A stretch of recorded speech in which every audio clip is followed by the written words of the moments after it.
But this part about repentance and reformation is just following the words of the sentient beings. This is not formless repentance. Then the sixth patriarch wrote that gatha, that originally there is no one thing. How could the dust came alight? Because originally there is no dust and there's not even a thing. So now I would like to ask the sixth patriarch that originally there is nothing,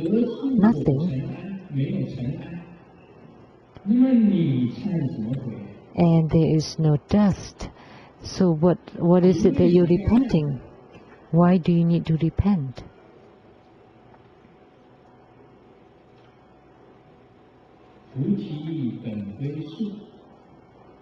That the body is not a tree and the mirror has no stand.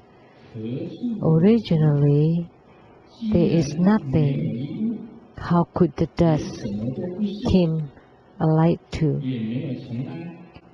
If there is no one thing and there is no dust, what repentance are you doing?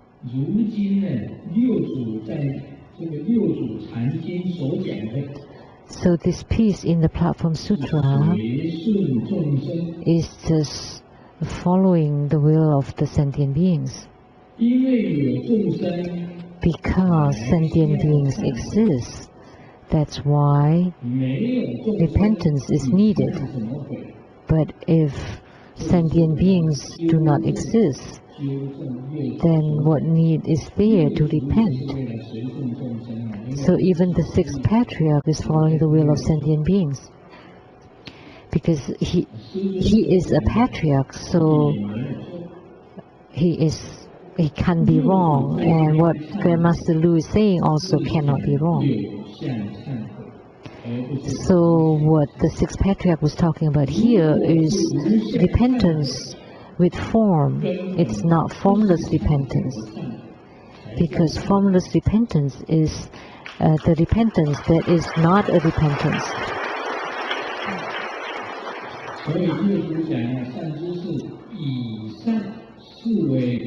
So the sixth patriarch said, good Dharma friends,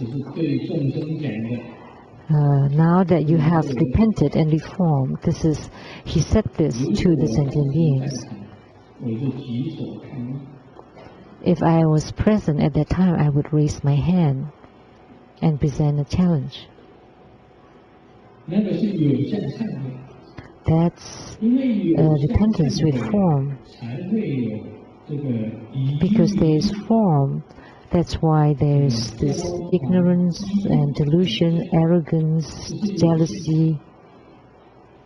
Because there is form. Because in the formless realm there is no ignorance, delusion, arrogance, etc. Only the deluded and ignorant sentient beings would have ignorance and delusions, arrogance, deceit, etc. But if sentient beings do not exist, where would the ignorance, delusions, arrogance, etc. come from?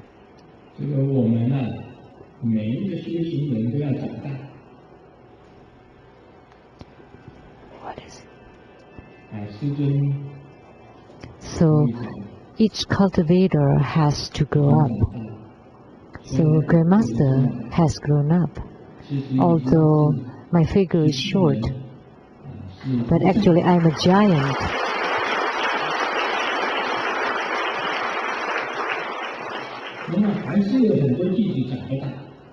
But there's still a lot of disciples that have not grown up. They're walking in place. And sometimes perhaps they have fallen behind. They're not improving, but they're digressing. And there's some that never grow up. So look who has grown up.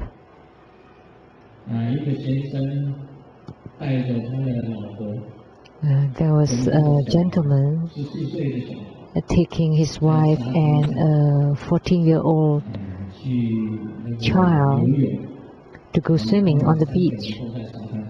And the three of them were sitting on the beach. And there was a beautiful young lady walking by in front of him.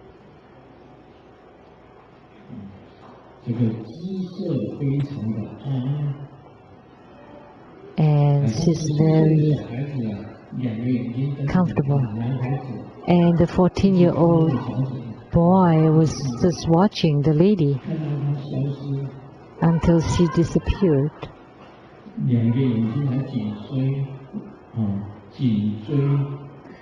His stare was following closely. And then the wife told her husband, "Look, our child has grown up." The 14-year-old boy was so pleased to see that lady. So the wife said, "He's grown up." And then there's another one wearing bikini. And the skin is fair and beautiful. And the figure is 38, 24, 38. And she's walking by. And then the husband, it's just like a fly that has found a pool. And he's almost drooling, watching her. And the wife got angry and hit him. And then she said, "You never grew up."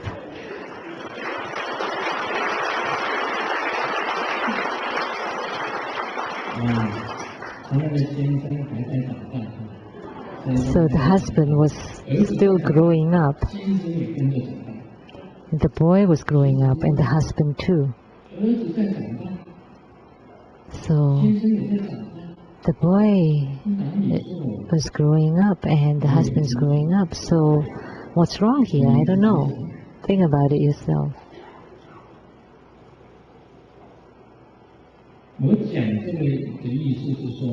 So what I meant by saying this story, telling the story, is that as a spiritual cultivator,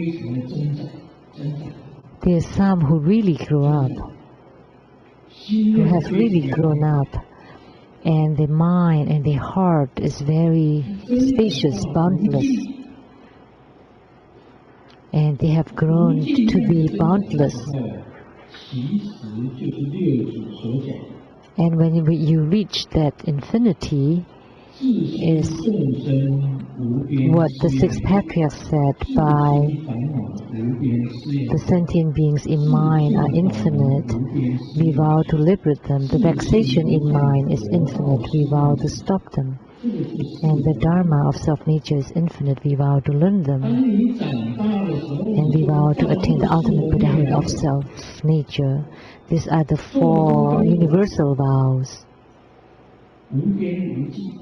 So when you have grown up,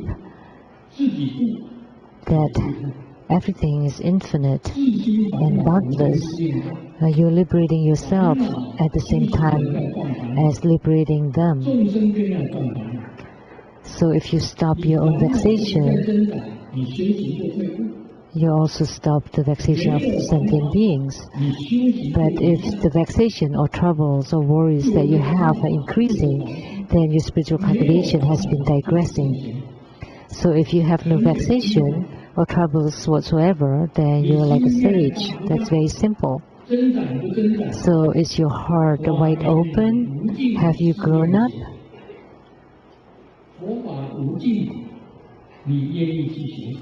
That are you willing to learn the Dharma, the infinite Dharma of self-nature? And you vow to attain the ultimate Buddhahood of self-nature. You have made the vow. Would you attain the Buddhahood? What is Buddhahood? Is that when you're free or liberated from all troubles, vexation. So if a Buddha still have troubles of vexation, then he would not be called a Buddha. Because the Buddha has no vexation whatsoever, because his heart or his mind is infinite, is boundless, will not regard anything, any problems as problems, and no enemies, no hatred, because hatred and resentments are the seeds of reincarnation. So if you can do this, then you would comply by the 4 universal vows. You cannot have any resentments or grudges.